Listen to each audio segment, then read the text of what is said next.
In this guide, I'm going to show you how you can connect a Pro Controller to a Nintendo Switch 2. Before we do get into this guide though, make sure to like the video and subscribe to the channel with all notifications on. It really does help the channel and lets us know that you want more content like this. We'd greatly appreciate it. And if at any point throughout this guide you did have any questions, just ask them down in the comment section below and we could help you out further. I'm going to be doing my best to reply to every single comment down there. But obviously grab your Pro Controller first. And there's two different methods to do this. But on your Nintendo Switch 2 home screen, go ahead and navigate down to the controllers tab right here, select it, and then go ahead and hit change grip and order. And from here, go ahead and press and hold down the small little pairing button at the top of the console. You're going to see the lights in the front start flashing. That means it's now in pairing mode. And within a few seconds, your Switch 2 should detect a controller just like so.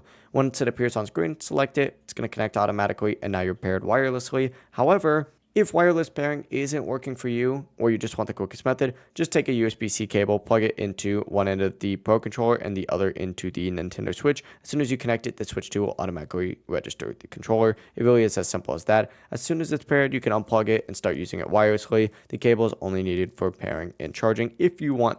On top of that, if you keep the controller plugged in while playing, it'll charge at the exact same time, which is pretty nice. But that is it. That is how you can connect a Pro Controller to your Nintendo Switch 2. If this guide did help you out, make sure to like the video and subscribe to the channel with all notifications on. It really does help the channel. Let us know that you want more content like this. We'd greatly appreciate it. And if at any point throughout this guide you did have any questions, just ask them down in the comment section below and we can help you out further. Have a great rest of your day though. Peace.